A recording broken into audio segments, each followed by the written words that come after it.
નમસ્કાર, ગુજરાતના સૌથી મોટા ઓટીટી પ્લેટફોર્મ બીબી ન્યૂઝ ગુજરાતમાં હું સુભાષ આપનું સ્વાગત કરું છું। ગોંડલના ભાજપના ધારાસભ્ય ગીતાબા જાડેજા અને પૂર્વ ધારાસભ્ય જયરાજસિંહ જાડેજાના પુત્ર ગણેશ જાડેજા ઉર્ફે ગણેશ ગોંડલ સામે એટ્રોસિટી અને અપહરણની ફરિયાદ નોંધાઈ હતી। ગણેશ ગોંડલે જૂનાગઢના દલિત યુવક સંજય સોલંકીનું અપહરણ કરીને તેને ઢોર માર માર્યો હોવાની ફરિયાદ સામે કરવામાં આવી હતી। આ મામલે દલિત સમાજ હવે આકરા પાણીએ છે। ગણેશ ગોંડલનો કેસ હજુ ચાલુ છે, પરંતુ ગણેશ ગોંડલને જાણે પોલીસનો કોઈ ડર જ ના હોય તેમ વર્તન કરી રહ્યો છે। ત્યારે ગણેશ ગોંડલ વિવાદમાં પીડિતના પિતા રાજુ સોલંકીએ નિવેદન આપ્યું હતું કે જો ન્યાય નહીં મળે તો અમે ઇસ્લામ ધર્મનો અંગીકાર કરશું।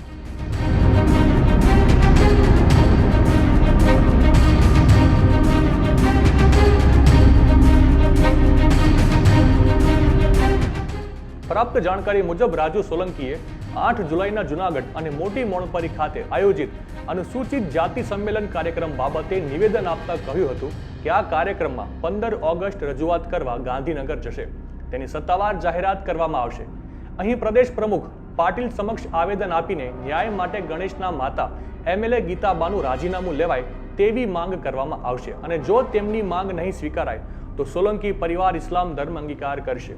ગત તારીખ 12 જૂનના રોજ જૂનાગઢથી ગોંડલ સુધીની રેલીનું આયોજન કરવામાં આવ્યું હતું। ત્યારે આજે દલિત સમાજનું ફરી મહાસંમેલન યોજાવા જઈ રહ્યું છે। આ વખતે દલિત સમાજના પ્રમુખે ન્યાય નહીં મળે તો પરિવાર સાથે ઇસ્લામ ધર્મ અંગીકાર કરવાની ચીમકી ઉચ્ચારી છે। આ સંમેલન બાદ દલિત સમાજ તેમજ SC/ST સમાજના 5 લાખથી વધુ લોકો ગાંધીનગર જશે તેવું આયોજન કરવામાં આવ્યું છે।